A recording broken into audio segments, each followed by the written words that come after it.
not here anymore, so really I shouldn't say it, but I will.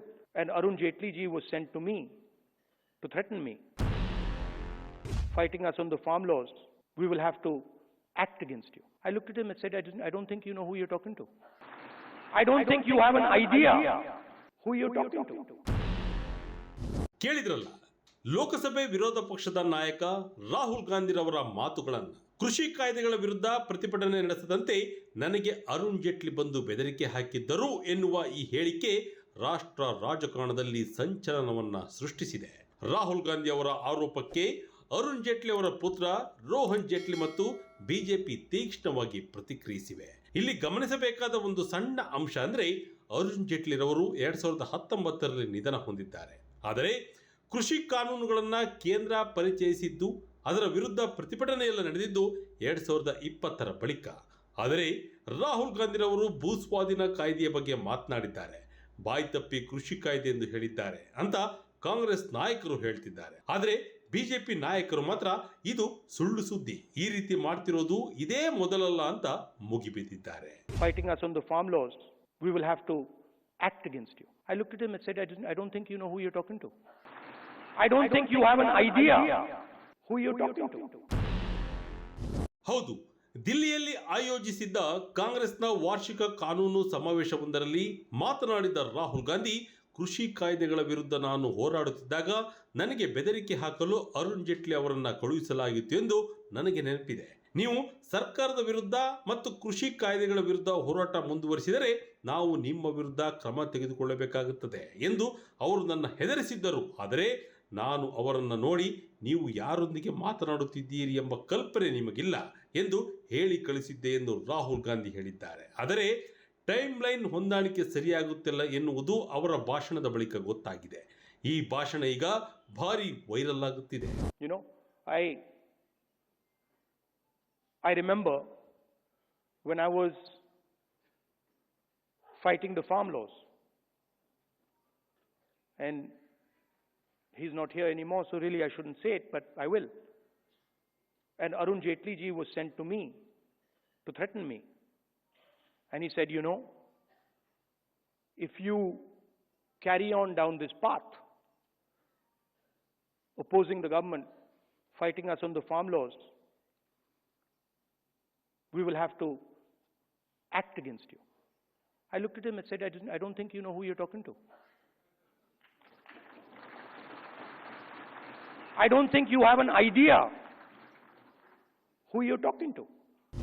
Rahul Gandhi ಅವರ ಆರೋಪಕ್ಕೆ ತಕ್ಷಣವೇ ಪ್ರತಿಕ್ರಿಯೆ ನೀಡಿರುವ ಅರುಣ್ ಜೇಟ್ಲಿ ಅವರ ಪುತ್ರ ಹಾಗೂ ದಿಲ್ಲಿ ಮತ್ತು ಜಿಲ್ಲಾ ಕ್ರಿಕೆಟ್ ಸಂಸ್ಥೆಯ ಅಧ್ಯಕ್ಷ ರೋಹನ್ ಜೇಟ್ಲಿ ರಾಹುಲ್ ಗಾಂಧಿ ವಿರುದ್ಧ ಕಿಡಿಕಾರಿದ್ದಾರೆ. ನನ್ನ ತಂದೆ ಅರುಣ್ ಜೇಟ್ಲಿರವರು ಕೃಷಿ ಕಾಯ್ದೆಗಳ ಕುರಿತು ತನಗೆ ಬೆದರಿಕೆ ಹಾಕಿದ್ದರು ಎಂದು ರಾಹುಲ್ ಗಾಂಧಿ ಈಗ ಹೇಳುತ್ತಿದ್ದಾರೆ.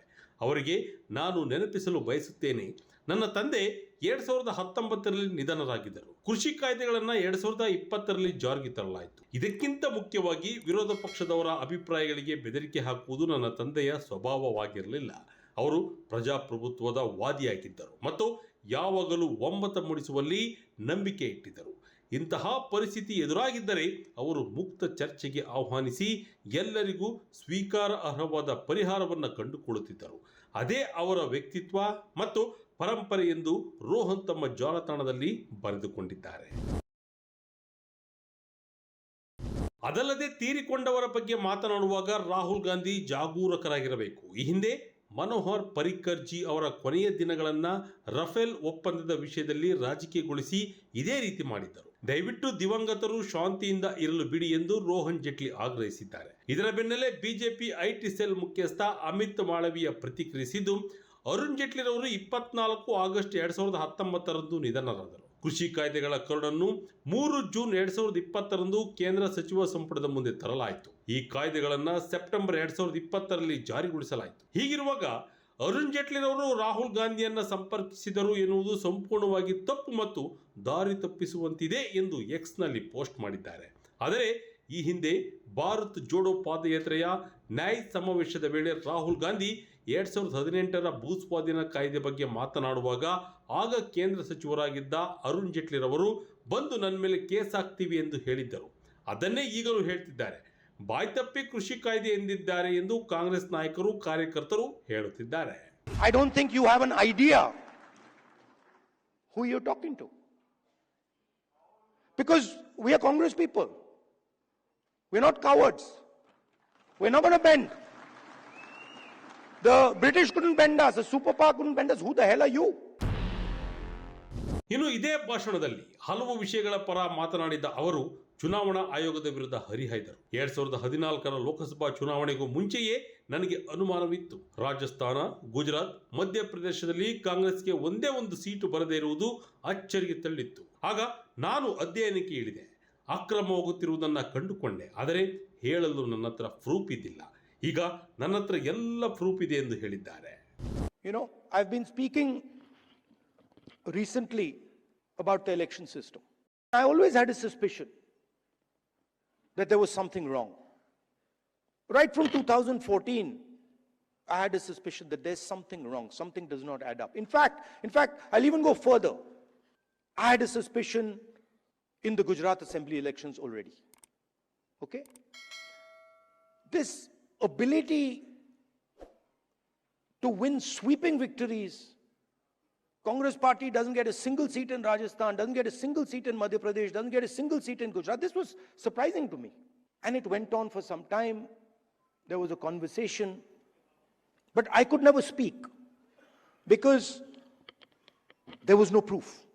ಒಟ್ಟಿನಲ್ಲಿ ರಾಹುಲ್ ಗಾಂಧಿಯವರು ಅರುಣ್ ಜೇಟ್ಲಿ ಬಗ್ಗೆ ಮಾತನಾಡಿರುವುದು ಈಗ ವಿವಾದಕ್ಕೆ ಕಾರಣವಾಗಿದ್ದು, ಟೈಮ್ ಲೈನ್ ಕರೆಕ್ಟ್ ಇಲ್ಲದೇ ಇರುವುದರಿಂದ ಬಿಜೆಪಿ ಅವರ ಮೇಲೆ ಮುಗಿಬೀಳುವಂತೆ ಮಾಡಿದೆ. ಸ್ವತಃ ಅರುಣ್ ಜೇಟ್ಲಿ ಅವರ ಪುತ್ರ ಈ ಬಗ್ಗೆ ತಿರುಗೇಟನ್ನು ನೀಡಿರುವುದು ವಿವಾದಕ್ಕೆ ಹೊಸ ಆಯಾಮ ನೀಡಿದೆ.